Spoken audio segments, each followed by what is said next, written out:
Saludos amigos y fieles seguidores inteligentes de este canal de Mambo Transport. Como siempre les digo, bienvenidos todos.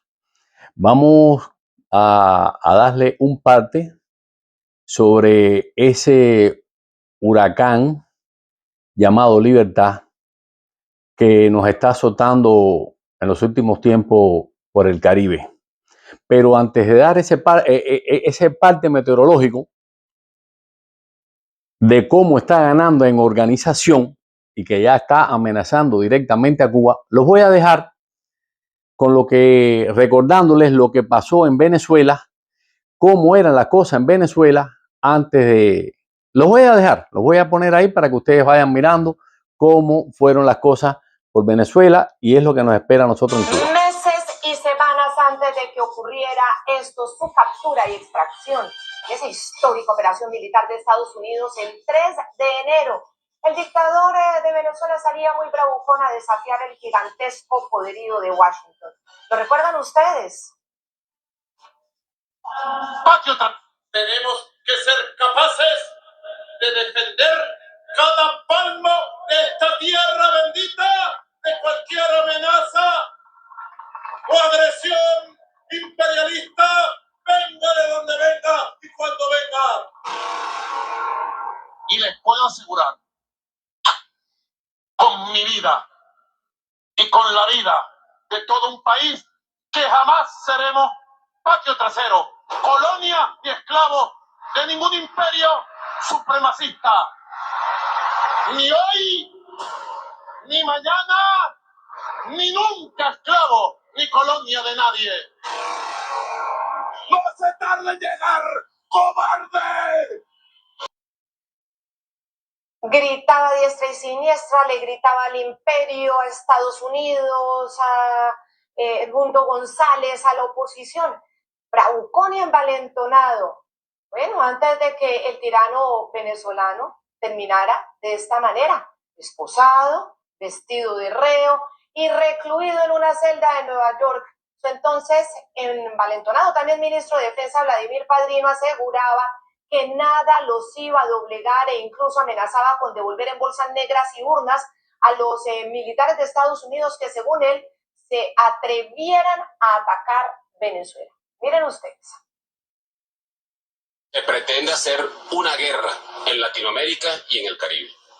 Y se pretende, queridos hermanos del pueblo de los Estados Unidos, hermanos y hermanas del pueblo de los Estados Unidos, a quienes admiramos profundamente, se pretende nuevamente devolver en sacos, en bolsas negras y en urnas a ciudadanos, contribuyentes, jóvenes de la sociedad norteamericana de vuelta a sus casas.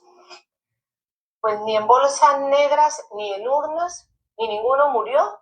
Llegaron, hicieron el operativo, detuvieron a Maduro y a Cilia Flores, los extrajeron y ahora ya vamos en 2 audiencias ante la justicia de los Estados Unidos.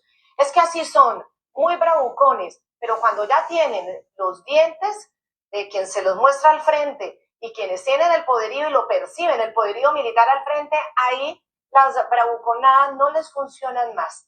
Ahí ya ven realmente la imponencia de un poderío militar del siglo XXI, que es el poderío de la potencia de los Estados Unidos.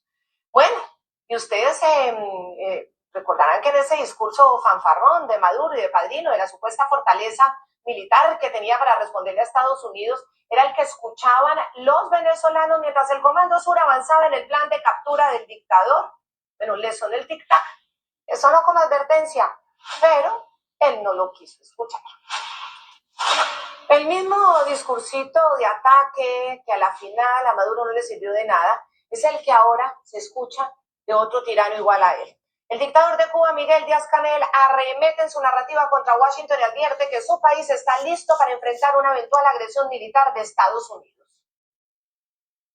No, señores imperialistas, no le tenemos absolutamente ningún miedo. Y no nos gusta, como dijo Fidel, que nos amenacen. No van a intimidarnos. No, señores imperialistas. Este no es su patio trasero ni territorio en disputa. No aceptamos ni reconocemos la doctrina Monroe, ni reyes ni emperadores trasnochados. El momento es sumamente desafiante y nos convoca otra vez, como en aquel 16 de abril de 1961, a estar listos para enfrentar serias amenazas, entre ellas la agresión militar. Bueno, como ustedes vieron, el envalentonado presidente cubano, lejos de enfriar la cosa, me encanta la posición que está asumiendo. Van a enfrentar al huracán que les viene encima y que se les está acercando. Pero, como decíamos allá en Cuba, dime con quién andas y te diré quién eres. Y les voy a dejar, para aquellos que dicen que Cuba no es una amenaza para los Estados Unidos, les voy a dejar ver por qué Cuba escogió muy mal a sus amigos.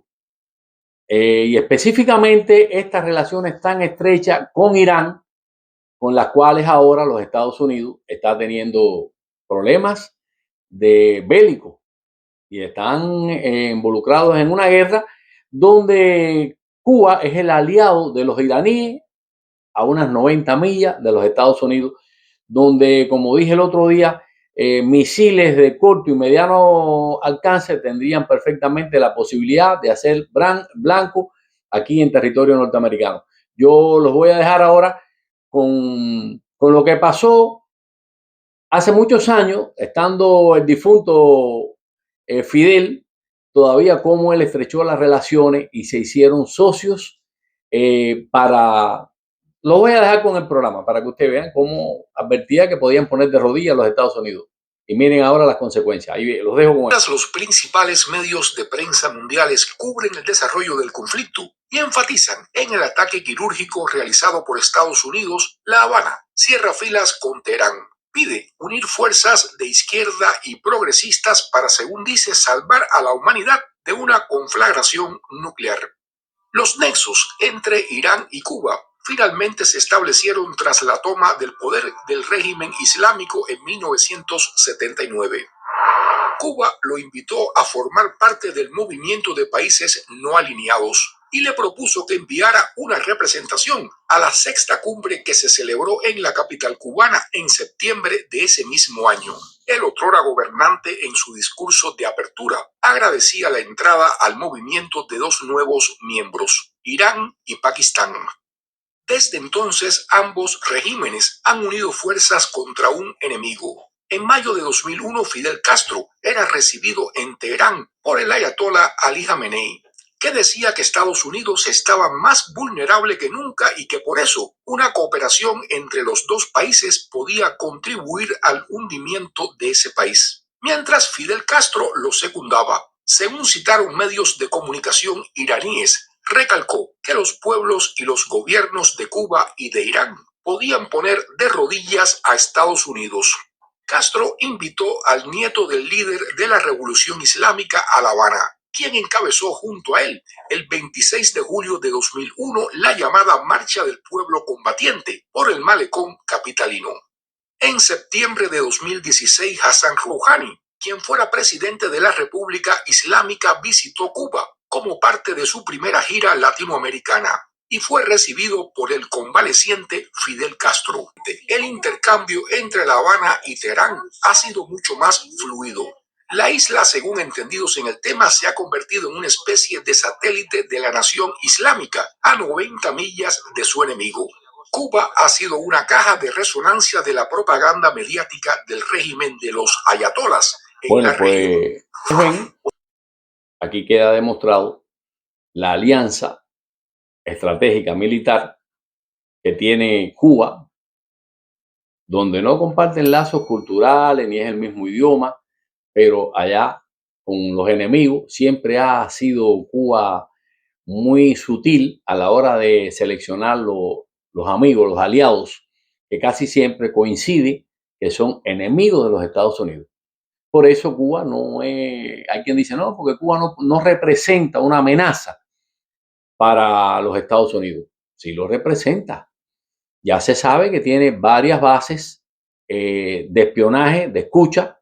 China anteriormente las tuvo de Rusia, sigue enviando mercenarios a pelear como carne de cañón a favor de Rusia con la guerra de Ucrania.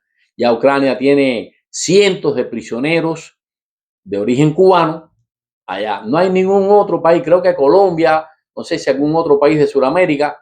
Escuché que había algún colombiano peleando allá con Rusia, pero los cubanos, como siempre, somos la punta de lanza y sirviendo de carne de cañón.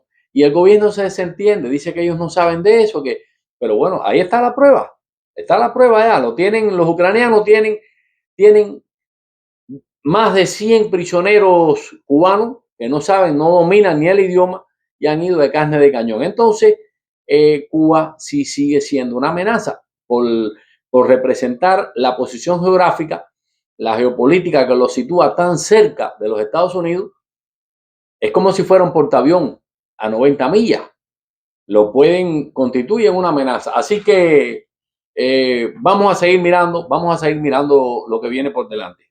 Bueno, ya por último, para terminar, les voy a repetir una vez más que no, señores, no se confíen. El huracán Libertad se acerca, está ganando en organización y va para Cuba. Va para Cuba. Hace 2 días apenas, el presidente de esta nación tomó nuevas medidas para Cuba. Y yo soy de los que me opongo un poco a esas medidas, porque esas medidas ya se ha demostrado por muchos años que no resuelven el problema de Cuba. El problema de Cuba solo lo va a resolver, se va a resolver por la vía armada, por la vía militar. Hay quien no les gusta escuchar eso. Yo vuelvo y les repito, no tiene por qué morir nadie, ni militares, ni civiles. El que no quiera morir, no va a morir. Tranquilo, se queda, se pueden hasta esconder los militares. Deserten de las filas porque ustedes no están defendiendo al pueblo, ustedes están defendiendo a la dictadura, al que los ha oprimido, al que los tiene sin electricidad, sin alimento, por todos estos largos años y que ya no tienen solución. Entonces, ustedes no tienen por qué, no están traicionando a nadie. Si ustedes quieren morir, como pasó con los de Venezuela, creo que fueron 30 y pico, hay quien dice que fueron más, defendiendo a un tirano. Miren, y volviendo al tema inicial, Maduro, ¿dónde está hoy? El que era tan con tanta bravacunada, muy bravito, muy echadito para adelante, mira dónde está ahora. Dicen que por las noches forma gritería, que el hombre está atacado de los nervios, que ha bajado un tongón de libra, y ahí está. Y Venezuela está empezando a salir del hueco donde estaba. Y Cuba, más mal de lo que está, no va a estar. Al contrario, estoy convencido que un cambio en Cuba enseguida va a representar un beneficio para nuestro pueblo. Señores, yo no alargo más esto. Me despido de ustedes como siempre hacemos. Y les hago un llamado a los que no se han suscrito, que se suscriban al canal, que den sus comentarios. Yo sé que desde Cuba tienen mucho temor en hacer algún comentario y los entiendo. Algunas personas, algunos amigos se disgustaban cuando veían las manifestaciones del 1 de mayo. Nosotros sabemos cómo funciona eso. El socialismo, el comunismo, ellos son muy buenos movilizando, sacando consignas, pero a la hora de producir, de darle beneficios al pueblo, nada de eso pasa. Ese mismo pueblo que salió el 1 de mayo a manifestarse en Morón, en La Habana, en las capitales, ese mismo pueblo es el que va a salir, pero en júbilo. Y el mundo entero los está mirando, porque ahora sí el mundo entero tiene a Cuba en la mira. Va a haber la manifestación de júbilo a todo lo largo y ancho de la nación cubana. Así que no me preocupa esas manifestaciones el 1 de mayo. Eso no va a ningún lado. Eso todo el mundo lo sabe y lo que hemos vivido en Cuba sabemos cómo funciona eso. La firma de que para defender al régimen tampoco, eso no funciona, eso no va a ningún lado. Háganle caso a los partes que estamos dando nosotros del huracán Libertad, que se acerca y se organiza cada día más para Cuba. Los espero en un próximo comentario. Hasta la vista.